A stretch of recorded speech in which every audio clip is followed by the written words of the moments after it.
जय जलाराम। तो जलाराम सेवा समिति पिछले दिनों से लगातार, जब से लॉकडाउन हुआ है रायपुर छत्तीसगढ़ में, तब से लगातार जो मदद कर रही है, लोगों को राशन का वितरण करती है। हमारे साथ में जलाराम सेवा समिति के अध्यक्ष श्री सुधीर भाई जसानी जी हमारे साथ में, कोषाध्यक्ष यशेष राजचूरा हमारे साथ में हैं। इसके अलावा बहुत ही एक्टिव रहते हैं प्रकाश पुजारा, बहुत सामाजिक संस्थाओं से जुड़े हुए हैं, लगातार कुछ ना कुछ करते रहते हैं। सुधीर भाई, ये बड़ा संकट का समय था और आपने जो काम किया, गुजराती समाज के कितने घटक थे और किस तरीके की मदद की लोगों को? ये हमने संपूर्ण गुजराती समाज के लिए किया था काम। समाज के मेरे ख्याल से कितने 18 घटक, हाँ 22 घटक है यहाँ रायपुर में।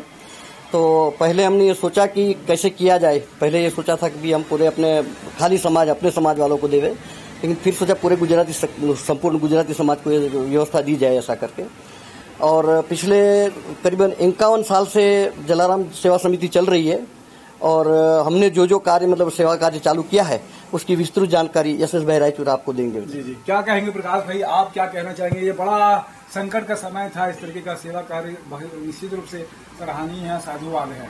निश्चित रूप से कोरोना वायरस के संकट में पूरा रायपुर शहर जूझ रहा था और गुजराती समाज के कई परिवार जो है संकोच कर रहे थे आने के लिए, लेकिन हमने एक लिस्ट बनाई और लोगों से फोन करके संपर्क करके किया कि कौन कौन परिवार जरूरतमंद है।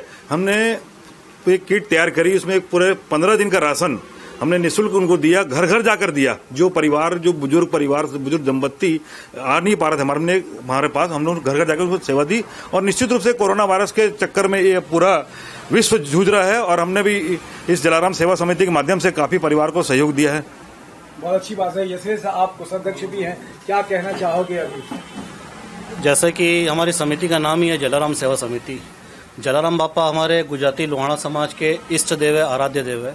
इसको न सिर्फ लोहाना बल्कि समस्त गुजराती समाज और अन्य जाति के लोग भी मानते हैं। और जलाराम बापा प्रसिद्ध इसलिए थे, उनका जो एक मूल मंत्र था, देने को अन्नदान, लेने को हरिदान, भूखे को भोजन कराना, यही उनका मूल मंत्र था।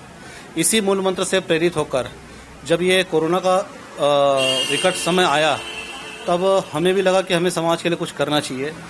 कलेक्टर से पहले हमारी बात हुई तो उन्होंने कहा था कि आप अपनी संस्था की तरफ से हमें रोज 1000 पैकेट का खाना बना करके दीजिएगा।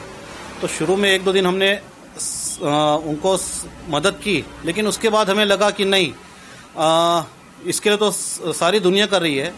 गुजराती समाज में जो लोग हैं काफ़ी स्वाभिमानी होते हैं, तो हमने सोचा कि क्यों न ऐसे समय में हम हमारे समाज के जो ज़रूरतमंद है, जो न किसी पार्षद के पास जा सकते हैं, न किसी नेता के पास जा सकते हैं, न उन तक कोई पहुंच पाता है, तो ऐसे ज़रूरतमंद परिवारों को सामने से चलकर ढूंढकर उनकी आत्मसम्मान को ठेस न पहुंचे, ऐसा उनकी आत्मसम्मान को संभालते हुए, जलाराम बापा का प्रसाद है ऐसा बोलते हुए, हमने 15 दिन का राशन का किट वितरण किया। जो सक्षम थे वो आकर के ले गए थे और जो परिवार, महिला हो, माँ बेटी रहते थे या बुजुर्ग रहते थे, जो नहीं आ सकते थे, उनको हम घर घर जाकर पहुंचा करके दिए हैं।